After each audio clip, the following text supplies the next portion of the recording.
What up, guys? It's DJ, Board Game Bulldog here. About to give you my first Board Game Bulldog review. What we're about to review right now is King of Tokyo. Yahtzee style type of game. 2 to 6 players. Takes about around 30 minutes. Basically, pretty good gateway game right here. Gateway game. If you don't know, think of the word gateway. Something that gets you into gaming. Well, it's a gateway game. It's a game that will get you into gaming. That's what it means. Gateway game. Anyways, like I said, King of Tokyo, probably one of the first games I ever owned. This is something I bring out usually to, break the ice with people, get something going on quick. I'm about to get into this, show you what it's all about. So stay tuned. Alright guys, here it is. King of Tokyo. 2 to 6 player game. Takes about 30 minutes long. Got a whole bunch of little wards. It's by yellow. So here's a layout of the board real quick. You got your player board here. Let me get this in here. Right here is where you're going to keep track of your victory points. And right here is where you keep track of how much health your person has. This all makes sense. I'll tell you in a second. Here's a little board right here. When you're playing a 5 to 6 player game, you're going to use this area. And there's Tokyo City. This will make sense. Like I said, just give me a second. Well, first things first. When playing this game, first thing you gotta do is pick your character. There's 6 different ones that this game comes with. You have Gigasaur, the King, Alienoid, you got the Kraken, you got Cyber Bunny, and my personal favorite, Mecha Dragon. Yeah, that's his standee. I know he looks kind of like me. Anyways, then you got your dice, which is gonna have a whole bunch of different sides. I'll explain that in a second. You got energy tokens, or energy cubes. This is used as like money in the game. And then you got your power-up cards right here to the right, or on top, I'm sorry. So basically, what we're going to do in this game, this is set for a 3-player game real quick. So you're going to take when it's your turn. Actually, let me explain how you win. You win by either eliminating your other opponents, because we're playing Mecha Dragon, because I'm Mecha. So eliminate your other opponents, or the first person to reach 20 victory points. You get that? Alright. So, how the mechanism for this game works is you're going to take these 6 dice and you're going to roll them. And like I said, this is a Yahtzee style type of game. So you're going to choose what you want to keep and you're going to choose what you're going to re-roll. Let me explain. So the numbers, if you get 3 of a certain thing, 3 ones is going to be 1 point. If you get 3 twos, it's going to be 2 points. If you get 3 threes, it's going to be 3 points. Now let's say, for some reason, you roll this. 4 threes. You're going to get 3 points and 1 extra point for each additional number that you rolled. So if it's going to be a 3, it's going to be additional 1 point. So this right here is 4 points. Does that make sense? If you have another 3, that's going to be 5 points. And if you have another 3, it's going to be 6 points. Got it? So that's how the numbers work. Like I said, when you track down your numbers, you're going to bring your guy over here. And you're just going to mark down how many points you got. So this would be 3 points if I just rolled those 3 threes. Okay, that's how the numbers work.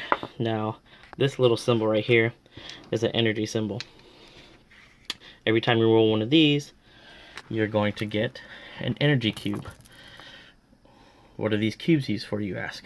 Well, that's when these power-up cards come into play. There's going to be 3 random power-up cards set at the top. They all have different type of powers or whatsoever.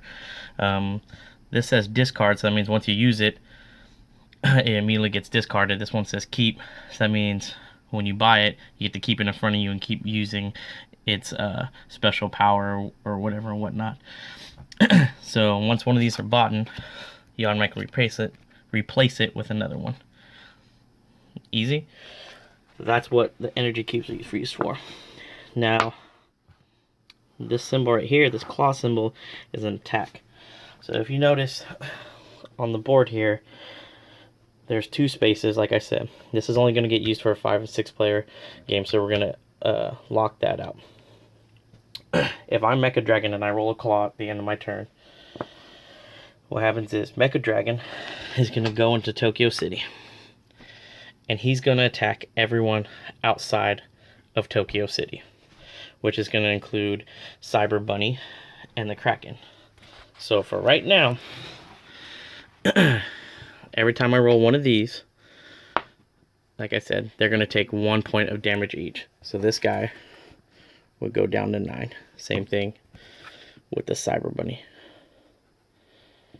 Okay. But you say, well, what about the other guys on the outside? What happens if they roll an attack symbol? Well, every time they roll an attack symbol, they attack everyone inside of Tokyo City. So on Cyber Bunny's turn, if Cyber Bunny rolls one of these, he's only going to hit Mecha Dragon, which is me, for 1 hit point. He will not hit the Kraken because the Kraken is outside of the city. Make sense? And the last one, but not least, is the heart. So what the heart here does, it helps you heal points that you've taken damage from, but only on one occasion. You have to be outside of the city, like the Kraken here. So if the Kraken rolls a heart, he can use the heart to go outside the city, or he uses the heart because he's outside of the city to heal this 1 damage.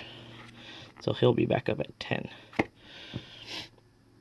That's pretty much it. So we're going to go through a round real quick. Oh, by the way, this symbol right here, I need to tell you. So if you enter Tokyo City, like so, you automatically get 1 victory point. If it's your turn while you're in Tokyo City, like if it goes around, so Cyber Bunny takes a turn, Kraken takes a turn, then it's back to our turn, we're going to get 2 additional victory points. And you cannot heal while you're in Tokyo City or Tokyo Bay if you're playing the 5 to 6 player version. So like I said, we're going to go through a round real quick of me rolling this. So I'm going to take my dice and chuck them. Since it's the first turn of the game, I'm going to take these 3s. Remember I said it's Yahtzee style. So I'm going to keep these 3s, and I'm going to take these and re-roll them back. Oh man, so now I have 2 3s, 2 2s, a heart, and energy. Well, right now I'm trying to get some victory points. So I'm most likely just going to keep these 3s and re-roll all these again. Now, for another choice, let's say if I wanted to take a different route, I can put these back in and re-roll all of them if I want and see what the outcome is. But like I said, I'm going to try to get victory points, so I'm going to take these 3s out and re-roll these. So on your 3rd and final roll, you have to take whatever that you rolled. So look at that. Since I didn't get 3 of the same number, these are null and void. But I am going to collect 2 energy, and if I have any damage done to me, I will heal 2 damage. And these can be bought. You can use these to buy special things, like I said, only on your turn. And that's pretty much it. Since I didn't roll an attack dice, and it's still the beginning of the game, I didn't have to go into Tokyo City. Oh, that's another thing I didn't tell you guys. So, let's rewind back a little bit. If you're in Tokyo City, and let's say you're the Cyber Bunny, and you roll one of these attack symbols on your 3rd and final roll, the guy in Tokyo City can decide if he wants to come out or not. Now, you probably want to know, well, why do you want to come out? Well, maybe he's tired of getting hit and his life points are low. They're like, I don't know, the 3s, the 4s, possibly even 1. So what happens is, if he decides to come out, he will come out, and the last person that hit him, which would be Cyber Bunny, has to go in. No choice whatsoever. That's one mechanic I forgot to explain to you guys, but that's how that works. And so on and so forth. So when it's the Kraken's turn, if they end up rolling the, where is it? This attack symbol, the Cyber Bunny has the choice of staying in or going out. Same thing with, well, not the Kraken, but the Cyber Bunny does have the choice of going in or staying in or going out. And if he goes out, then obviously the Kraken will go in. Does that make sense? So that's pretty much the game. Like I said, it's first person to get to 20 victory points or to eliminate all other players that are playing. Alright guys, so that was King of Tokyo. Like I said, this was a gateway game for me. One of the first that I got to get other people into it. As you can see, it's fairly easy to learn. If you understand Yahtzee, you'll kind of get the concept of playing this. All you really do, like I said, is you take the three rolls and you just roll and react, roll and react as to what's going on. There's a, I don't know, for as simple as a game it is, there's kind of a little bit of strategy going on as far as how many people are playing and the right time to go into Tokyo City and the right time to come out. You don't even have to necessarily fight if you don't want to. I mean, you could just try to go straight victory points to win the game. I think that's a cool little aspect of it. It kind of gives you like a, two different choices or a combination of both of trying to get there. You just have to read and react to the situation of what's going on. But like I said, if you're looking to get into board gaming, I would totally recommend this.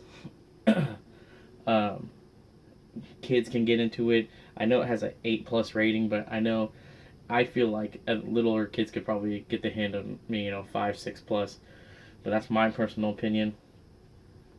Plus, 6 people is a lot of people when you're board gaming.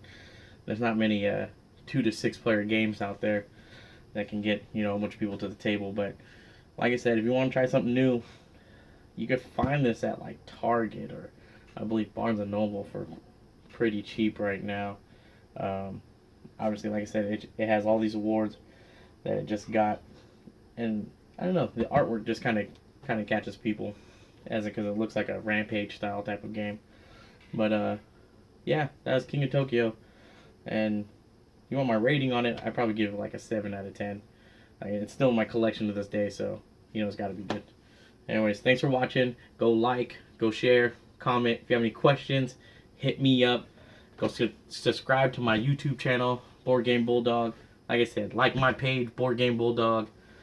Got plenty more coming. Thanks for watching.